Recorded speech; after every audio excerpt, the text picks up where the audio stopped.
बंधुओं, ऐसी परिस्थिति में मीराबाई मेवाड़ में कैसे रुक गईं, कैसे रह गईं?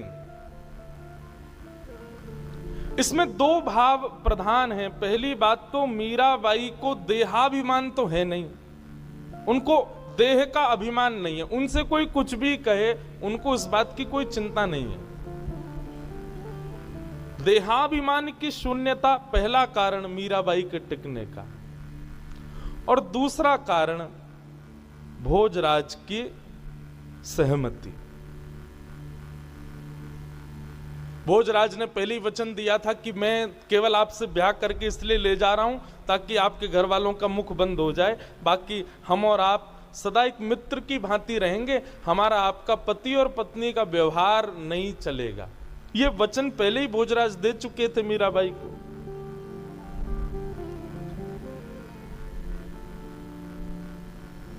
मीराबाई के इन सब भावों से सब दुखी होने लगे। भोजराज कभी मीराबाई पर आकर के कोई आक्रोश नहीं करते थे।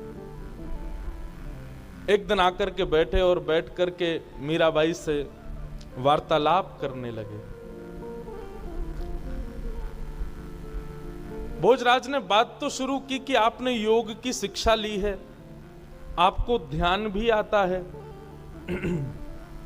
थोड़ा उसके बारे में मुझे बताओ। तो मीराबाई बड़े बड़े प्रवचन सुनाने लगी। भोजराज बैठ के सुनते थे। एक प्रकार से मेवाड़ में मीराबाई को एक श्रोता मिल गया और मीराबाई उन्हीं को चर्चाएं सुनाती थी। पूछते पूछते जब ज्ञान की परिधि भक्ति में पहुंची तो भोजराज ने मीराबाई से पूछ लिया, क्या आपने कभी गिरधर लाल को प्रत्यक्ष देखा है? और ये प्रश्न होते ही मीराबाई के नेत्र बंद हो गए और याद आ गई वो तिथि जिस तिथि में ब्याह हुआ मीराबाई का। वर्णन करने लगी, बोले आपके यहां से मेरे लिए 16 श्रृंगार आए थे, उसमें से तो एक वस्तु भी मैंने धारण नहीं की। मेरा जितना भी श्रृंगार था वो सब द्वारिका से आया था। मैंने अपने विवाह में जो वस्त्र पहने, आभूषण पहने, चूड़े पहने, ये सब द्वारिका से आए थे। और कौन लेके आया था? मेरी सासू मां देवकी मैया लेके आई थी। भोजराज बैठ करके सुन रहे हैं। मीराबाई बोली, आपको विश्वास नहीं हो तो अभी भी मेरे पास वो पोशाक रखी है, आप कहो तो मैं दिखाऊं? भोजराज बोले दिखाओ। जैसे ही मीराबाई पोशाक लेकर के आई, जिस वस्त्र को धारण करके विवाह हुआ था गिरधर लाल के साथ, सुबह सोती हुई मिली थी, वो पोशाक जैसी खुली, अत्यंत सुगंधी। जैसे ही भोजराज ने उस सुगंध को अनुभव किया, एक अलग देश में मानो पहुंच गए हो, एक अलग भाव में उनकी स्थिति हो गई।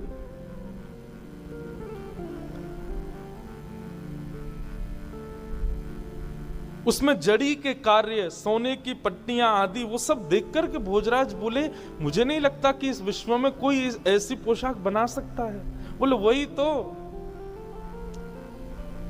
मुझे स्वयं अपने हाथों से द्वारिकाधीश ने गले में हार पहनाया। भोजराज बोले मैं देख सकता हूं? बोले हाँ। हार जैसे ही दिखाया तो उस हार में द्वारिकाधीश का एक सुंदर सा चित्र बना हुआ था। ये सब देख करके भोजराज ना चाहते हुए भी, और ना चाहते हुए नहीं, वो चाहते थे, बस उनका विश्वास और दृढ़ होता जा रहा था। ज्यों ज्यों मीराबाई अपनी भक्ति की पराकाष्ठा बताए, भोजराज उतना ही भक्त बनता जाए मीराबाई का।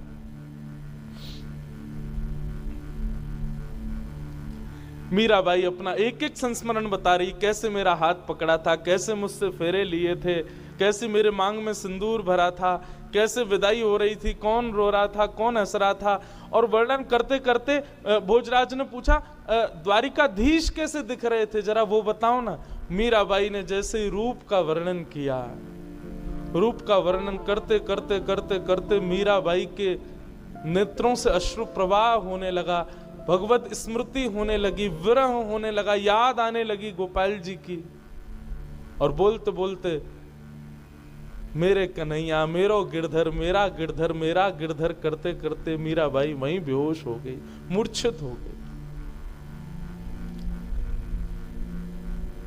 भोजराज जी के सामने हुई ये घटना पहली बार थी, घबरा गए। मीराबाई के साथ कुछ दासियां मेड़ता से आई थीं। भोजराज दौड़े सीधे बाहर जाकर के उन दासियों को बुलाया। दासियां आई, आकर के मीराबाई को किसी ने उठाया नहीं, जिस अवस्था में जैसी पड़ी हैं, बस चारों तरफ बैठ करके मृदंग करताल लेकर के उन्होंने कीर्तन करना शुरू कर दिया। भोजराज देख करके अपने आप पर विश्वास नहीं कर पा रहे थे, ये हो क्या रहा है। और थोड़ी देर का कीर्तन सुनते सुनते मीराबाई सचेत हो गई और चेतना में आकर के बैठ गए। ये सब दृश्य देख करके भोजराज मीराबाई के चरणों में सर रख करके बैठे। मीराबाई असहज हो गई, भाई साहब उठ के खड़ी होगी, क्या कर रहे हैं आप? बोले मैं आपको मित्र नहीं मान सकता, मैं आपको किसी और रूप में नहीं देख सकता। आप कृपा करने के लिए हमारे जीवन में आई, आप कृपा करने के लिए मेवाड़ की भूमि पर आई हैं। मैं बस आपसे एक ही प्रार्थना करता हूं, एक बार अपना वरद हस्त मेरे सिर पर रख दीजिए।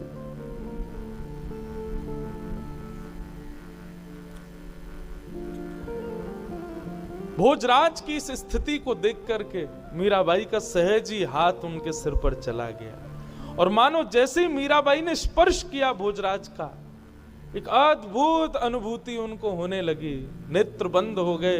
एक वीर योद्धा जिसका भक्ति से दूर दूर तक कोई संपर्क नहीं है, जो केवल देवी पूजा करना, मंदिर में जाकर के केवल आरती आदि करने के बाद अपने अपने युद्ध योद्धाओं की क्रियाओं में लग जाने वाले भोजराज आज मीराबाई का स्पर्श पाते ही अचेत हो गए। एक अद्भुत अनुभूति उनको होने लगी। ऐसी भोजराज की स्थिति। भोजराज बोले मुझसे आपकी तरह गाना तो आता नहीं है, आपकी तरह नृत्य तो मैं कर नहीं सकता, पर फिर भी मैं आपसे प्रार्थना करना चाहता हूं कि मुझे भी कुछ बताइए कि मैं कैसे भक्ति में आगे बढ़ूं।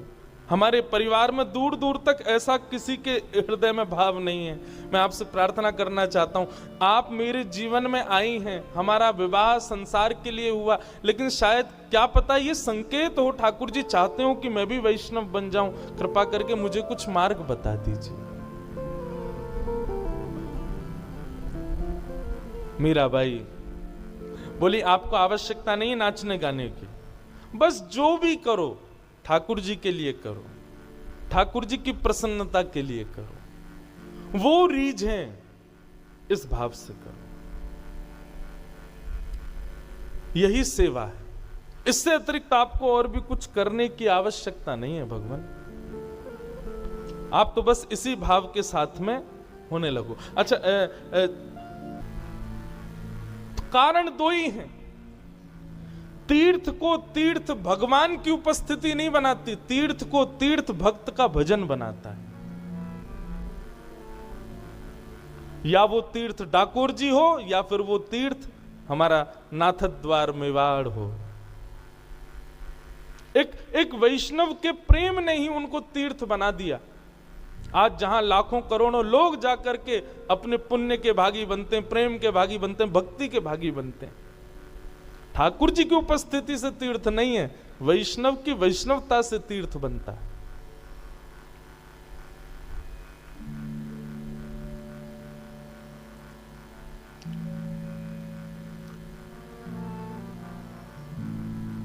आहा,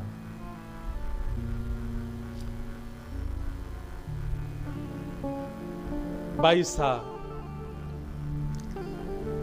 सत्संग करती हैं भोजराज के साथ और कभी कभी उनको सुंदर सुंदर भाव सुनाती हैं।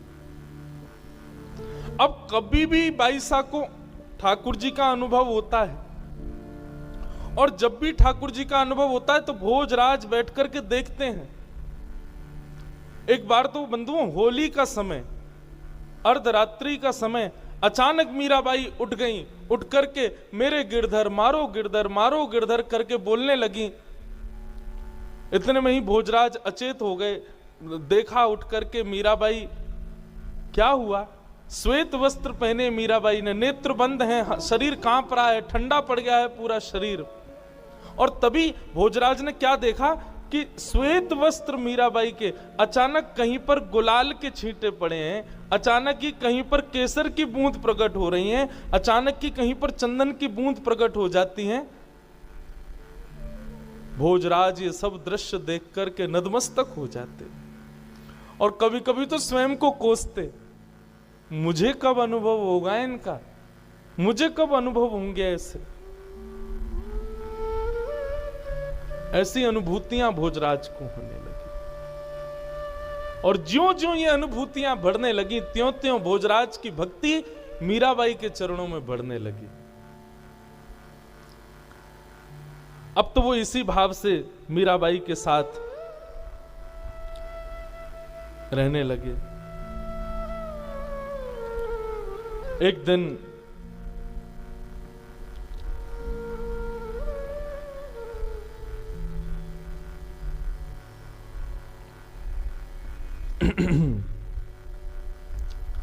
मीराबाई मेवाड़ में गणगौर पूजने का समय आया और एक रात्रि पहले ही सब घर के लोगों ने, उदाबाई ने, आदि कुछ लोगों ने आकर के पहले ही संकेत कर दिया कि मीराबाई आप कल आपसे प्रार्थना है कि आप कृपा करके समय पर गणगौर पूजा करने के लिए सब रानियों के साथ में चलना। देखिए अच्छा नहीं लगता है, आप नई नई आई हैं, बात बात पर आपकी आलोचना हो, आपके बारे में कुछ गलत कहें, ये सब शोभायमान नहीं होता है। इसलिए आपसे प्रार्थना है कि कल पंडित जी ने इतने बजे का मुहूर्त निकाला है। मीराबाई बोली मुहूर्त कब का है? बोले सूर्य उदय का मुहूर्त है।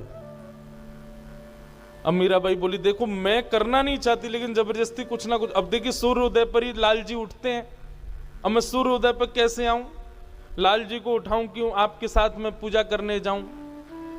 सखियों ने कहा देखो लाल जी की बाद में सेवा हो जाएगी, लाल जी बाद में उठ जाएंगे, आप देख लो ना एक दिन गणगौर की पूजा करने चलो। मीराबाई रात भर सोचने लगी क्या करूं क्या करूं क्या करूं। ब्रह्म मुहूर्त का समय हुआ, मीराबाई उठ गई, नहा धो करके ठाकुर जी के लिए जल उष्ण किया, चूल्हे पर गर्म करके जल, जैसे ही बोले आज ठाकुर जी की जल्दी सेवा कर देती हूँ। जैसे ही उष्ण जल लेकर के ठाकुर जी को उठाने के लिए पद गाना प्रारंभ कर ही रही थी कि पद प्रारंभ करते ही मीराबाई के मन में आया रात भर तो ये ऊधम मचाते हैं, रात भर तो ये हमारे संग में बातें करते हैं, रात में इतनी देरी से सोए हैं, थक गए होंगे, हार गए होंगे, और मैं भी कितनी कितनी कितनी दूषित भाव वाली हूं। मैं ये भी विचार नहीं कर रही हूं कि इनको भी नींद आ रही होगी, रात में देरी से सोए हो, मैं इनको उठा दूंगी। और गाते गाते मीराबाई रुक गई, रुक करके बोली नहीं अभी थोड़ी देर पहले ही तो सोए, अभी कैसे उठा दूं। फिर मन में आता है बोले कि नहीं उठाऊंगी, नहीं सेवा करूंगी तो फिर सूर्योदय होगा, मुझे गणगौर के लिए जाना पड़ेगा, वहां जाएंगी, फिर पूजा होगी, फिर नाच गाने होंगे, आदि आदि सब चलेगा, आधा दिन तो उसमें ही निकल जाएगा। फिर सेवा कब करूंगी, आके सेवा करूं तब तक भूखे प्यासे बैठे रहेंगे बेचारे। अब मीराबाई संकट में पड़ गई, क्या करूं, जाऊं नहीं जाऊं, सेवा करूं नहीं करूं। जप करने लगी, बैठे बैठे जप करते करते करते इतने में सूर्योदय का समय हो गया, और सूर्योदय का समय होते ही मीराबाई ने पद गाया, ठाकुर जी को उठाने का पद गाया, ठाकुर जी को उठाया,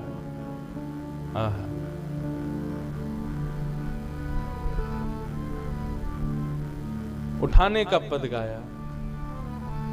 मोहन जागिए बलि जई है, लाला जाग रे बलि जई, तेरे कारण श्याम सुंदर मैं नई मुरलिया लई,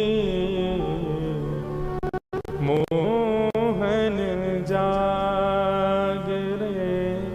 बैली जई है, लाला जाग रे बैली जई।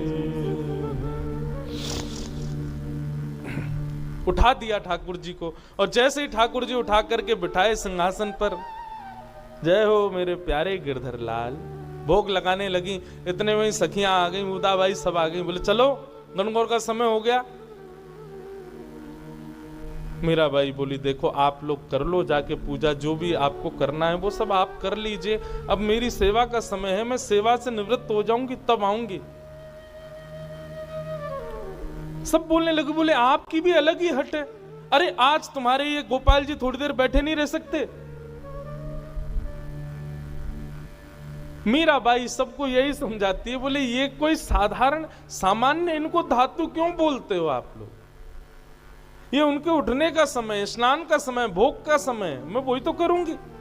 और आपको ज्यादा ही गणगौर पूजने की वो भाव है, आप लोग जाइए जाकर के पूज लीजिए, मैं सेवा से निवृत्त होकर मैं पूज लूंगी, पूजने को मना नहीं है, पर अभी तो मैं सेवा करूं। बोली असमय में पूजने से अपशगुन होता है। मीराबाई बोली आप लोग समय पे पूज लीजिए, आपका सगुन हो जाएगा, अपशगुन मेरा होगा, मैं सह लूंगी। उदाबाई ने कहा अपशगुन पे पूजने जाओगी, तुम्हारा अपशगुन नहीं होगा, तुम्हारे बींद यानी कि हमारे भैया का अपशगुन होगा, उनके जीवन पर अकाल पड़ेगा, उनके जीवन के साथ खिलवाड़ होगा। गलत समय पर पूजा करने से पति के जीवन का ह्रास होता है। मीराबाई बोली लो कर लो बात, यहां पर भी मेरी बात ही सिद्ध होगी। क्यों? क्योंकि मेरे पति तो अजर अमर हैं, उन पर काल का प्रभाव नहीं होता, काल उनके वश में रहता है, काल का प्रभाव उनके ऊपर नहीं होता। मैं चाहे कभी भी पूजा करूं, मेरे पति परमेश्वर तो सदा अजर अमर रहेंगे।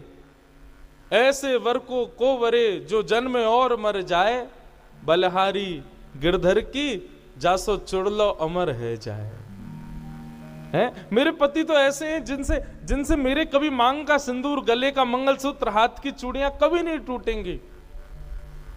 मेरे पति तो ऐसे हैं, तो मुझे असमय में पूजा करने से कोई दिक्कत नहीं। उदाबाई खींच गई, बोले अच्छा तो फिर क्यों ब्याह किया ये हमारे भैया से, क्यों ब्याह किया? जब उनको पति नहीं मानती हो तो यही तुम्हारे पति हैं, क्यों ब्याह करके आई हो उनके साथ?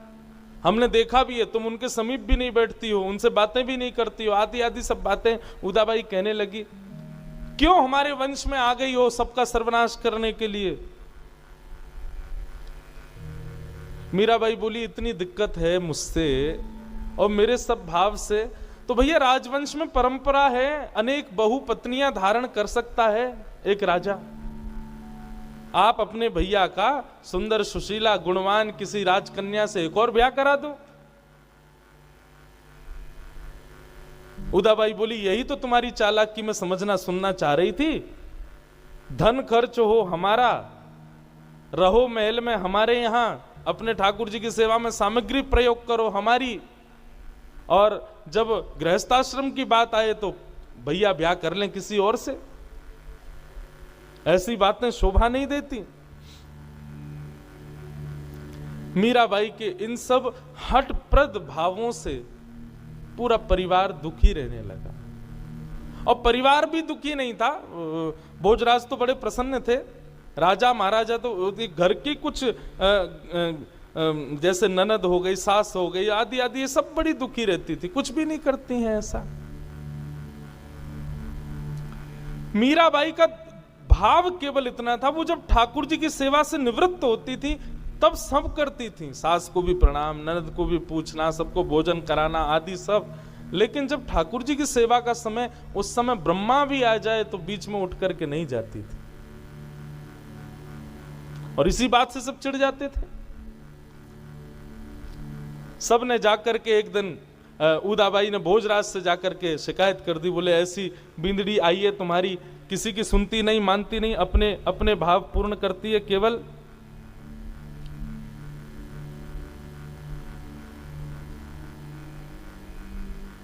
भोजराज ने अपनी बहन को ही समझाया, बोले बहन हम लोग राजा आदमी हैं, हम लोगों को लड़ाई करना, झगड़ा करना, धन अर्जित करना, रत्न बनाना, इन्हीं से ही फुर्सत नहीं है। भक्त लोगों की भाषा हमको समझ में नहीं आएगी।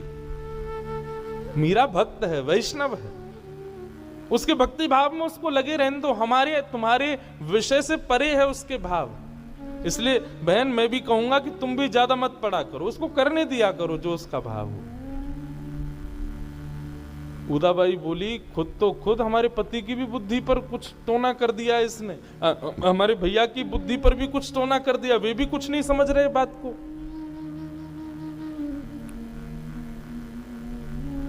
इस प्रकार बंधुओं चलता रहा, लेकिन एक बहुत सुंदर समय आया, और वो सुंदर समय ये था कि जब से मीराबाई मेवाड़ विराजने लगी, अपने ससुराल आ गईं, तो वृंदावन से, अयोध्या से, जगह जगह से संत जन पहले जब पुष्कर जाते थे तो पहले मेड़ता जाते थे, और मेड़ता में राव दूधा जी के यहाँ पर रह करके थोड़ा कुछ दिन व्यतीत करते, और उसमें भी लोभ होता था मीराबाई के दर्शन का। मीराबाई का दर्शन करते और दर्शन करने के बाद फिर पुष्कर जाते थे। लेकिन अब मेड़ता में संतों की जमात आनी बंद हो गई। क्यों? मीराबाई तो है नहीं। लेकिन कुछ संतों को बड़ी व्याकुलता हुई मीराबाई के दर्शन की, तो वे सब मेवाड़ पहुंच गए। अब मेवाड़ में एक संत, 2 संत, 10 संत आवे तब तक तो ठीक था, लेकिन अब तो जमात की जमात 100-100 संत मेवाड़ आने लगे। मेवाड़ के लोग तो भयभीत रहते थे कि कब आक्रमण हो जाए, क्योंकि एकमात्र ऐसा राज्य था भारत का जहां पर कोई भी पराजय नहीं कर पाया किसी को। तो राजाओं को लगता था संतों के रूप में कहीं ये रूप बदल करके मुगल तो नहीं आते हैं। इसलिए जितने भी संत मेवाड़ आते थे उनके साथ में अनुचित व्यवहार किया जाता था, ताकि ये दोबारा ना आवे। और मेवाड़ में एक आध मंदिर था थोड़ी दूरी पर, वहीं उनको वहीं तक सीमित रखा जाता था, कहीं से भी वो राजभवन के पास ना पहुंचे, ऐसी व्यवस्था देखी जाती थी। अब राजभवन में मीराबाई, उनके दर्शन के लिए तो आते ही थे सब। तो मीराबाई को जब ये बात खबर पता चली कि संत जन आते हैं, तो मीराबाई राजभवन की एक अटारी पर कभी कभी जाकर के खड़ी हो जाती और वहीं से ही संतों के ऊपर पुष्प वर्षा करती, वहीं से ही उनकी आरती करती, वहीं से ही दंडवत प्रणाम करती, संतों का सम्मान कर देती और संतों को मीराबाई का दर्शन हो जाता।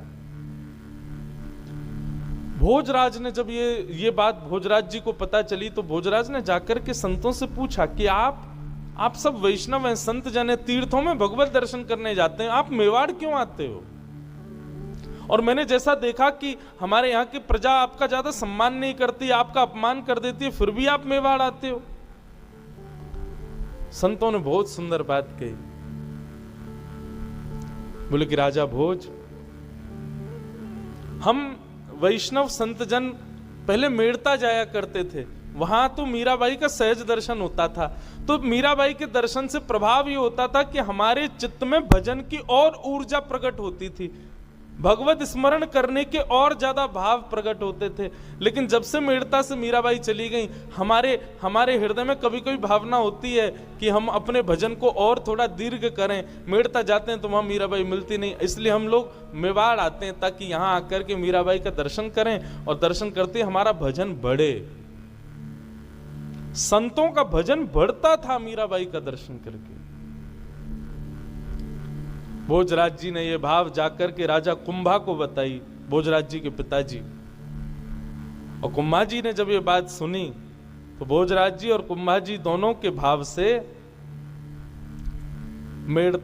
मेवाड़ में एक मंदिर बनाया गया, राजभवन से थोड़ी दूरी पर।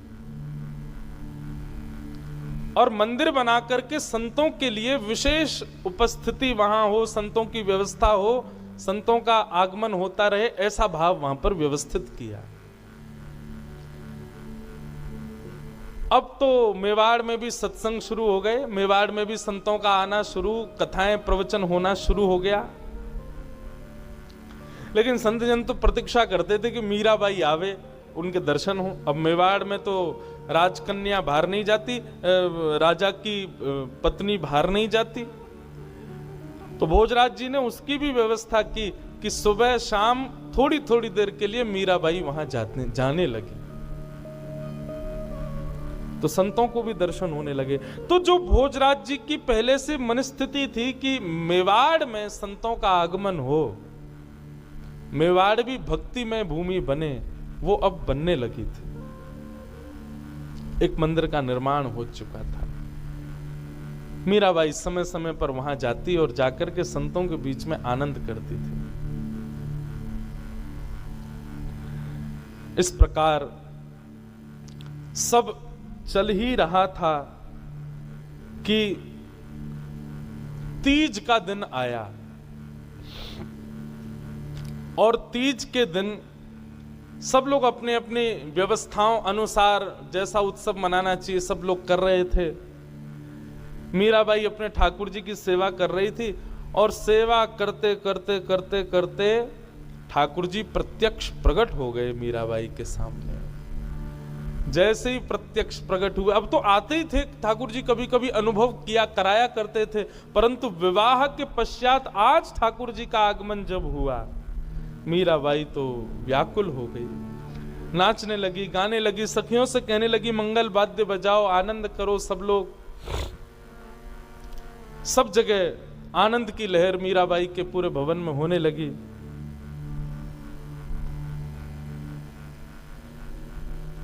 और मीराबाई गा रही हैं बहुत सुंदर एक पद। आज मेवाड़ में पहली बार ठाकुर जी प्रकट हुए हैं, मेड़ता में तो हो चुके थे। मीराबाई गा रहे हैं, राठौड़ जी रे महला रंग छायो, आज तो राठौड़ जी रे महला रंग छायो, राठौड़ जी रे महला रंग छायो, आज तो राठौड़ जी रे महला रंग छायो।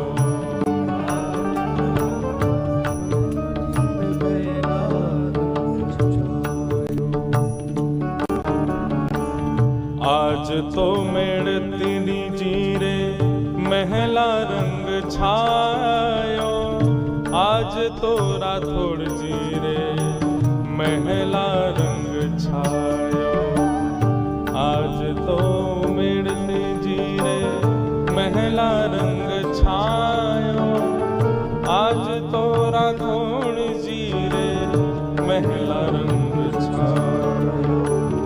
कोटिक भानु हुए प्रकाश जने, कोटिक भानु हुए प्रकाश जने, आज गिरधर आयो, राठौड़ जी रे महला रे रंग छायो, आज तो राठौड़ जी रे महला रंग छायो। सुर नर मुनि जन ध्यान धरत हैं, सुर नर मुनि जन ध्यान धरत हैं, वेद पुराणन गायो, वेद पुराणन गायो। हे मीरा के प्रभु गिरधर नागर, मीरा के प्रभु गिरधर नागर, घर बैठा पिय पायो, घर बैठा पिय पायो, आज तो राठौड़ जी रे महला। मीराबाई बड़ी प्रसन्न है, आज मेवाड़ में ठाकुर जी पधारे हैं, राठौर जी के घर ठाकुर जी पधारे हैं। घर बैठे पिया पायो, मीराबाई नाच रही हैं, गा रही हैं, बार बार हृदय से लगा रही हैं। बात पहुंची भोजराज के कानों में, दौड़ करके आए तो देखा एक आज अद्भुती छटा है पूरे महल की। बार बार भोजराज जी के हृदय में एक ही वेदना रहती है कि मुझे अनुभव कब होगा। मीराबाई की स्थिति देख करके भोजराज जी बार बार प्रणतिपात करते हैं, बार बार चरणों में प्रणाम करते हैं। बंधुओं, एक दिन भोजराज जी आगरा के पास कहीं युद्ध के लिए गए और वहां युद्ध में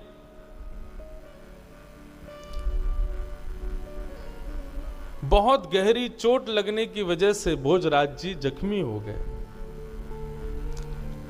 जब उनको लाया गया वापस मेवाड़, वैद्यों ने चिकित्सा की, खूब औषधियां प्रदान की, लेकिन वैद्य जान गए थे कि विषैला बाण लगा है, जिसकी वजह से अब भोजराज जी शायद बहुत लंबे समय तक जीवित नहीं रह पाएंगे। भोजराज जी को चोट लगी, लेकिन ताने सब कसने लगे मीराबाई पे। बोले इसी की वजह से ही हुआ है। देवी पूजा करने से इनकार कर दिया, गणगौर पूजा करने से इनकार कर दिया, ये कर दिया, वो कर दिया, आदि आदि सब बातें कहने लगे।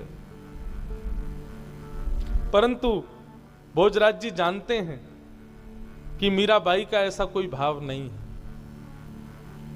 आज भोजराज जी अपने पूरे तन पर औषधियों का लेप लगाए शयन कक्ष में पौड़े हैं। मीराबाई आकर के समीप बैठी हैं। बंधु, आज तक भोजराज जी ने स्पर्श तक नहीं किया मीराबाई का। मीराबाई आकर के समीप बैठी, घावों को देखने लगी। भोजराज जी बोले आप इस समय अपने लाल जी की सेवा में ही रहें। अच्छा, मीराबाई सेवा फिर भी समय से ही कर रही थी। भोजराज जी यहाँ पर पीड़ित पड़े, उससे भी कोई ऐसा नहीं कि वो सेवा में गई हूं, अब भी अपनी सेवा में ही लगी हुई हैं। परंतु आज समय जान करके भोजराज जी के पास आई और आकर के उनके घावों को देखने लगी। बोले मेरे गिरधर लाल सब मंगल करेंगे, आप चिंता मत करना। बंधुओं, भोजराज जी को देखते देखते नेत्रों में आंसू आने लगे। मीराबाई बोली आप रुदन क्यों कर रही हो? तो भोजराज जी बोले मैं बस आपसे एक प्रार्थना करना चाहता हूं। बोले बताइए। अब मेरे जीवन के ज्यादा दिन शेष नहीं बचे हैं। आपका और मेरा संग भी अब कुछ ही दिनों का कह लूं या कुछ क्षणों का, कभी भी मेरे प्राण निकल सकते हैं। मीराबाई बोली ऐसा मत कहिए, आप मेरे सखा हैं। बोले सखत्व तो पहले ही खत्म हो चुका, आप मेरी गुरु हो, मैं आपका शिष्य हूं, परंतु मैं अपने शिष्यत्व का निर्वहन नहीं कर पाया। अपने जीवन में गुरु की आज्ञा की कोई भी भाव का मैं पालन नहीं कर पाया हूं। पर मैं आपसे एक बात कहना चाहता हूं, मेरे जीवन के कुछ समय शेष रह गए, मुझ पर कृपा कीजिए। मीराबाई बोली आज्ञा करें, आप क्या चाहते हैं? भोजराज जी के नेत्रों से आंसू गिरने लगे और कहने लगे मुझे गिरधर का साक्षात दर्शन कब होगा? मुझे उनका साक्षात दर्शन कब होगा? अगर मुझे दर्शन नहीं हुआ और मैंने प्राण त्याग दिए तो मुझे लगेगा कि मैंने आपसे विवाह क्यों किया, क्यों लेके आया आपको मेड़ता से मेवाड़। मेरा आपका विवाह इस शर्त पर हुआ था कि सबके मुंह बंद हो जाएंगे, सब जो आपके पीछे पड़े हैं, और आपके पक्ष में तो ऐसा हो जाएगा कि सब कहना बंद कर देंगे, और मेरे पक्ष में ऐसा होगा कि मेवाड़ में भक्ति प्रकट होगी, मेवाड़ में संतों का आगमन होगा। भक्ति प्रकट हो गई, संतों का आगमन भी हो गया, लेकिन मुझे भगवत दर्शन नहीं हुआ। मीराबाई आप बुरा नहीं मानिएगा, पर जब रात में आपकी स्थिति देखता हूं ना, मैं मुझे कभी कभी ईर्ष्या होती है आपसे कि कृपा मुझ पर क्यों नहीं होती। होली के दिन जब आपके श्वेत वस्त्रों को मैंने रंग में अपने आप प्रकट होते हुए देखा, मुझे लगा मेरे ऊपर यह कृपा कब होगी, मैं तो इसके सदा अयोग्य हूं।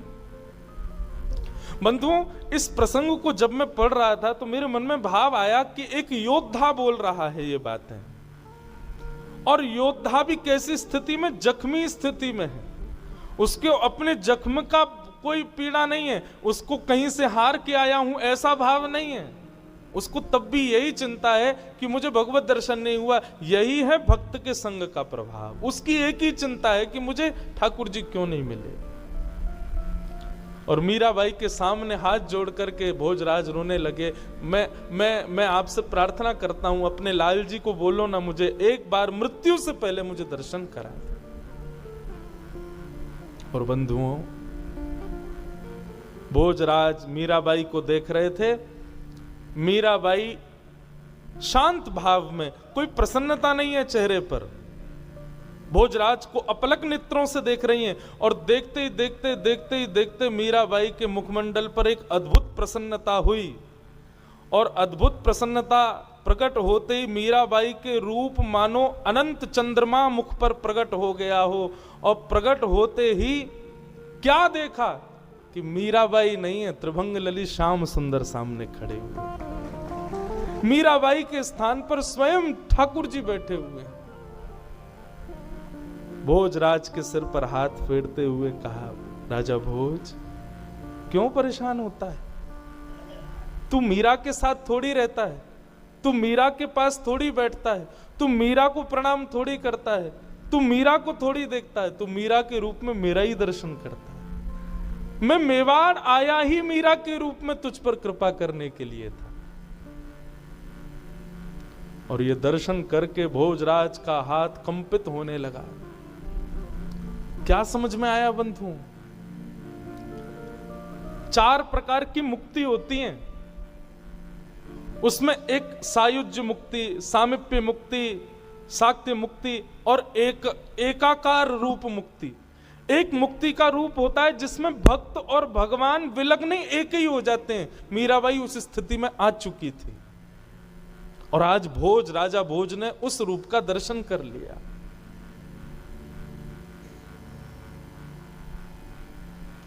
कटाक्ष नेत्र, सुंदर नासिका, अधर बिंब, जैसा मीराबाई वर्णन करती थी, गिरधरलाल ऐसे हैं, ऐसे हैं, ऐसे हैं, वो सारा दर्शन मीराबाई के रूप में भोज को होने लगा।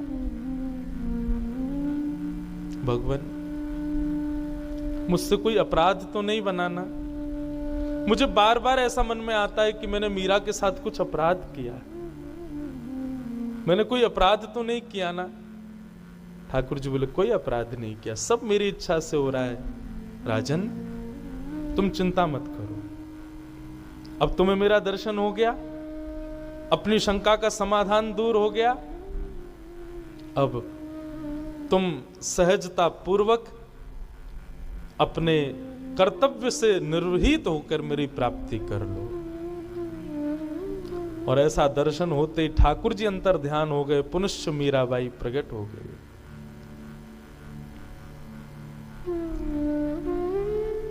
मीराबाई को नहीं पता था क्या हुआ। बोले, आप रो क्यों रहे हैं? आप ऐसे प्रसन्न मुद्रा में क्यों हैं? क्या हुआ? कुछ हुआ क्या? भोज बोले, नहीं कुछ नहीं हुआ देवी। रोंगटे खड़े हो रहे हैं, पीड़ा दूर हो गई है, अब तो दर्शन हो गया भगवत, अब तो प्रतीक्षा चल रही है।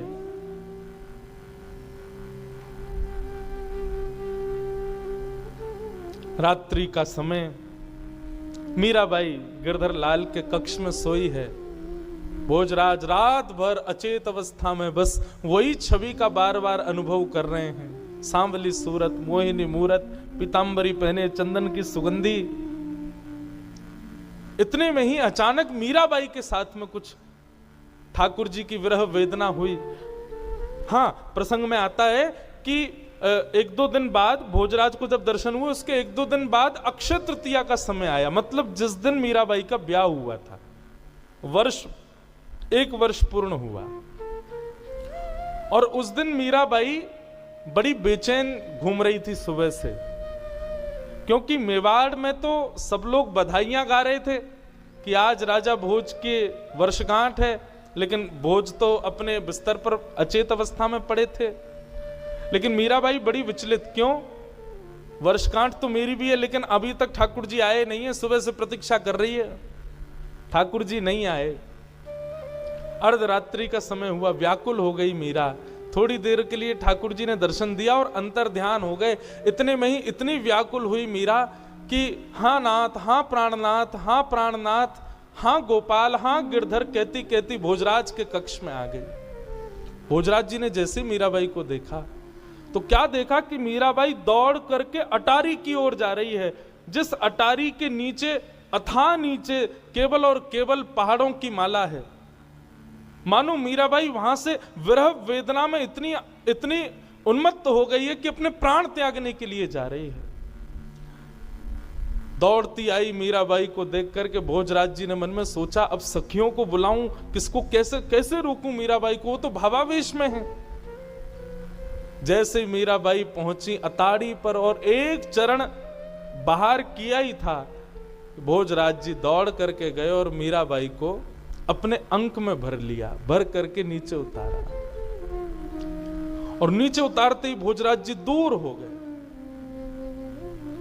और आत्मग्लानि करने लगे, मैंने अपराध कर दिया, मैंने अपराध कर दिया, मैंने अपराध कर दिया, मैंने वचन दिया था कभी स्पर्श नहीं करूंगा, ये मैंने क्या कर दिया। और इसी आत्मग्लानि में रुदन करने लगे। मीराबाई अचेत अवस्था में पड़ी हैं, भोजराज नीचे चरणों में बैठे हैं मीराबाई के। प्रातः काल का समय हुआ, जैसे ही मीराबाई उठी तो देखा चरणों में सर झुकाए भोजराज लेटे। तुरंत उठ करके सहज हुई। भोजराज जी बोले, मुझे क्षमा कर दो, मैंने बहुत बड़ा अपराध किया। कल ऐसे ऐसे लीला हुई, आप दौड़ करके बाहर की ओर जा रही थी, मैंने सोचा किसी को बुलाऊंगा तब तक आपके प्राण निकल जाते, इसलिए मैंने आपका स्पर्श किया, आपको पकड़ करके यहां लिटाया, स्पर्श हुआ, मैंने अपनी प्रतिज्ञा तोड़ी, मुझे क्षमा कर दीजिए। मीराबाई बोली, आपने मेरे प्राणों की रक्षा की, और प्राणों की रक्षा करने में यदि प्रतिज्ञा को सर्वोपरि माना जाए तो अपराध है, पर प्राणों की रक्षा के लिए अगर प्रतिज्ञा तोड़ दी जाए तो उसमें कोई अपराध नहीं। आप चिंतित मत हो। भोजराज जी जब से मीराबाई का स्पर्श उनको प्राप्त हुआ तब से उनको ठाकुर जी अब सहज दिखने लगे। मतलब मानो ये लीला हुई ही इसीलिए थी कि भोजराज का अंतिम समय समीप आए और उसके चित्त में मेरी स्मृति बने, उसके लिए मीरा का स्पर्श आवश्यक है। अब तो भोजराज जी नेत्र बंद करते हैं और उनको श्याम सुंदरी दिखते हैं। आज पता नहीं क्यों मीराबाई ने 16 श्रृंगार किया और 16 श्रृंगार करके भोजराज जी के पास आकर के बैठी। भोजराज जी मीराबाई को देखने लगे, कभी तो मीरा दिखें, कभी श्याम सुंदर दिखें, मीरा दिखें, श्याम सुंदर दिखें। और दिखते देखते देखते भोजराज जी ने हाथ जोड़ लिए, मीरा गोपाल, मीरा गोपाल, मीरा गोपाल, मीरा गोपाल, मीरा गोपाल। मीरा गोपाल की धुन गाते गाते, कीर्तन करते करते भोजराज जी के प्राण निकल गए। पूरे मेवाड़ में मानो जैसे पहाड़ टूट पड़ा हो संकट का।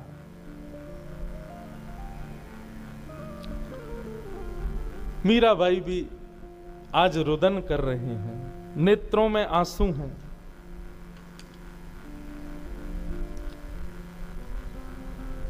क्यों? एक सत्संगी मित्र चला गया छोड़ करके। परिवार के जनों ने आकर के फिर मीराबाई को ही कोसा। 16 श्रृंगार करके बैठी है, पति के प्राण निकल गए, यहां तो सज धज करके बैठी है। चंदन की लकड़ियों पर चिता लगाई और राजा भोज को अंतिम क्रिया उनकी की गई। मीराबाई एक दिन तक तो शोक मनाती रही, परंतु अगले दिन स्नान करके मानो जैसे सूतक से निवृत्त होकर के लग गई ठाकुर जी की सेवा में पुनश्च। विचार करो बंधुओं, भक्ति की स्थिति, भक्ति की पराकाष्ठा किस स्तर की है मीराबाई की। हमारे साथ में एक अनुचित क्रिया हो तो हम अपने भाव और अपने नियम और अपनी जो रोज की हमारी दिनचर्या है उसमें कटौती करने लगते हैं, और संभव भी नहीं कि हम उस समय कर पाए निर्वहन उस भाव का। पर मीराबाई ऐसे ही नहीं गिरधर गोपाल मिल गए उनको।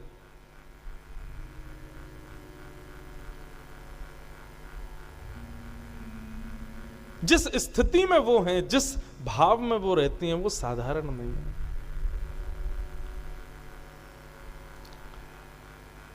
दूसरे दिन से ही मीराबाई तो अपने सहज सेवा में लग गई ठाकुर जी की में, और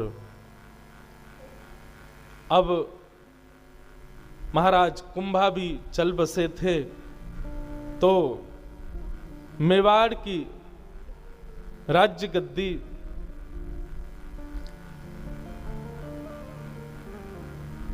छोटे भाई को प्रदान कर दी गई, और उदाबाई और विक्रमादित्य राजा अब मेवाड़ के राजा हैं।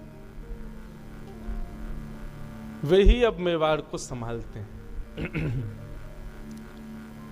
मीराबाई तो बस अपने गोपाल जी की सेवा में, गिरधर की सेवा में सदा मग्न रहती हैं।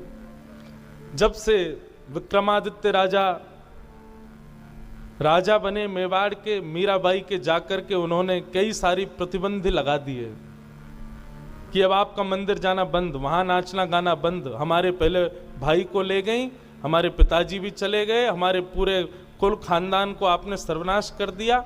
आपको जो करना है महल के भीतर रह करके करिए, अब आप बाहर आना जाना बंद कर दीजिए। मीराबाई बोली, मुझे रोक लो, मेरे ठाकुर जी को थोड़ी रोक पाओगे। ठाकुर जी तो खूब आएंगे, खूब जाएंगे, वे तो खूब कृपा करेंगे, मुझे कोई आवश्यकता नहीं बाहर जाने की, मेरे तो ठाकुर जी भीतर ही आ जाएंगे। और मीराबाई लगी अपने ठाकुर जी की सेवा। ज्यों ज्यों संकट बढ़ते जा रहे हैं, त्यों त्यों मीराबाई की भक्ति और पुष्ट होती जा रही है।